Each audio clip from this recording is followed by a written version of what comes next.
지구 최초의 생명은 어떤 과정을 거쳐 생성했으며 어떻게 우리와 같이 복잡한 생물로 진화할 수 있었을까?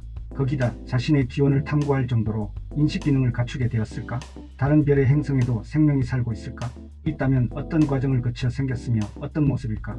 우리는 왜 지구 생명의 본질을 탐구하고 외계 생명을 확인하고자 하는가? 그것은 우리는 누구인가? 라는 질문을 해결하기 위함이다. 우주 암흑 속에는 기체, 티끌, 유기분자로 구성된 성간호이 떠돌아다닌다. 이를 통해 우주 어디에나 생물의 기본 물질이 존재한다는 것을 알 수 있다. 지구가 생명을 위해 완벽한 조건을 갖추고 있다고 하는 사람들이 있다. 하지만 이 주장은 원인과 결과를 혼동한 데서 비롯된 것이다. 사실은 지구 환경 조건에 맞는 생물만이 살아남은 것이다.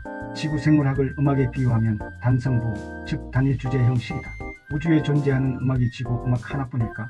우주 생물들이 다양한 음악을 들려줄 가능성이 크다.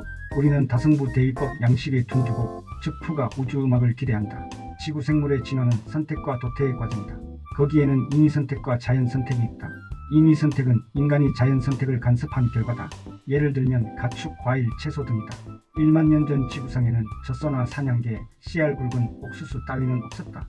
인간은 자신이 원하는 특정 형질의 품종만을 선택적으로 번식시켜 인위적 진화를 만들어내었다. 자연 선택은 자연적으로 유전 형질이 변하는 과정이다. 인위 선택은 짧은 기간에 이루어졌지만 자연 선택은 수십억 년이 넘는 긴 세월 동안 이루어졌다. 생물 세계의 다양성은 전부 이렇게 해서 생긴 것이다. 자연 선택이 진화의 기본 원리라는 사실은 찰스 다윈과 엘프리드 러셀 윌리스가 발견한 위대한 업적이다. 다산성은 자연 생물계의 특성이다. 즉 자연은 한 생물에게 생존 가능한 개체 수보다 훨씬 더 많은 후손을 낳게 한다. 그 중에서 자연에 더 적합한 형질의 개체만이 살아남아 번성하게 된다.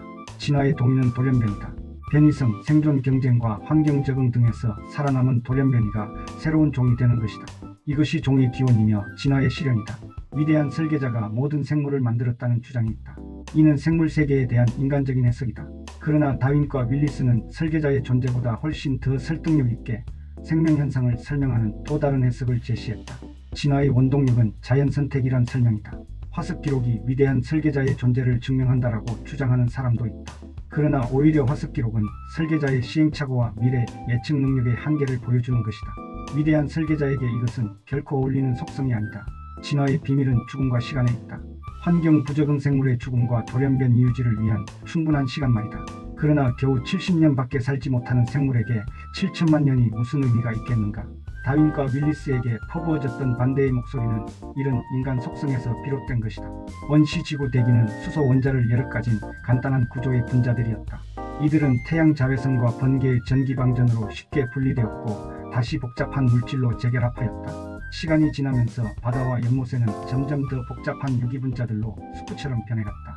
그리고 우연히 스스로 복제하는 새로운 분자가 탄생한다. 이것이 생명현상의 주인공인 디옥시리보 핵산, 즉 DNA의 원형이다. DNA는 나선형으로 꼬인 사다리 모양이다. 사다리의 가로대는 4개다. 가로대를 뉴클레오티드라 부른다. 이 가로대들은 생물을 만드는 정보를 가지고 있다. 바로 유전 설계도다. 지구상의 모든 생물은 자신만의 독특한 설계도를 가지고 있다. 하지만 그 구성품은 모두 같다. 즉 뉴클레오티드 4개다. 다만 뉴클레오티드의 내용이 다를 뿐이다. 뉴클레오티드는 폭이 겨우 10만 분의 1cm이다. 이렇게 작은 물질에서 일어나는 미세한 변화가 돌연변이를 유발하고 진화의 원동력이 된다. 시간이 지남에 따라 DNA 자기복제술은 완성도가 높아지고 마침내 특정 기능을 수행하는 분자 집합체인 세포가 나타난다. 오늘날 식물세포는 잎의 엽록체를, 동물세포는 혈액 속의 미토콘드리아라는 공장을 가지고 있다. 엽록체는 탄수화물과 산소를 만들고 미토콘드리아는 에너지를 만든다. 사람은 약 100조 개의 세포로 구성되어 있다. 즉 수많은 공동체가 모인 하나의 거대한 군집인 셈이다. 암수 구별은 대략 20억 년 전에 생긴 듯하다. 이로써 두 생물이 유전자를 서로 교환할 수 있게 되었다. 그러면서 진화는 빨라졌다. 10억 년 전쯤에는 산소를 생산하는 식물이 번성하면서 지구 대기가 종전수소에서 산소 우위로 바뀐다. 그러자 산소의 유기물질 분해력에 대처하지 못하는 생물은 사라지거나 산소가 없는 곳에서 생존하게 되었다. 생명 탄생 이후 40억 년 중 대부분은 바다의 청록색 조류가 지구를 지배했다.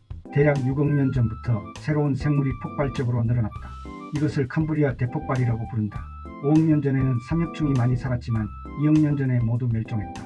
한때 지구상에 번성했던 동식물 중에는 이렇게 완전히 사라진 경우가 많다. 오래된 화석 가운데 지금의 동물은 눈을 씻고 봐도 찾을 수가 없다. 종들은 잠깐 나타나 그럭저럭 살다가 완전히 멸종하고 만다. 캄브리아기 대폭발 이후 어류에서 척추동물로 서식지는 바다에서 육지로 날개를 가진 곤충, 양서류, 나무 파충류, 새, 꽃도 생겨났다. 공룡이 멸종하자 고래가 나타났다. 같은 시기에 원숭이, 유인원, 영장류도 지상에 나타났다. 천만 년 전에는 인간과 비슷한 생물이 나타났으며 겨우 수백만 년 전에야 비로소 최초의 인간이 출현했다. 원시 지구에서 생명이 만들어지는 과정에 대한 실험이 계속되고 있다. 지구 대기권에서의 실험 결과는 지구에만 국한되는 것은 아닐까 하고 회의적으로 생각할 수도 있다. 하지만 그렇지 않다. 초기 대기 구성 성분과 에너지 원천은 우주 어디나 비슷하기 때문이다. 분자 수준의 화학 반응으로 보면 외계의 생명 현상도 지구와 크게 다르지 않을 것이다. 그렇다고 해서 외계 생물의 모습이 지구와 비슷할 거라고는 기대하지 마시라. 외계의 생물은 근본에서부터 지구와 엄청난 차이를 보일 것이다. 나는 다른 환경의 행성에서도 생물이 살 수 있는지를 물리학과 화학의 범주 안에서 살펴보았다. 그리고 거대 행성에서 생존하는 생물로 주, 지, 사냥꾼을 상상해보았다. 생물학은 물리학보다 역사학에 더 가깝다. 현재를 알려면 과거를 알아야 하고 미래는 예견할 수 없기 때문이다.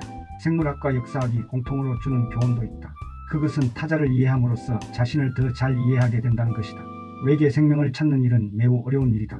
그러나 우리가 추구해야 할 궁극의 목표는 외계 생명이어야 한다.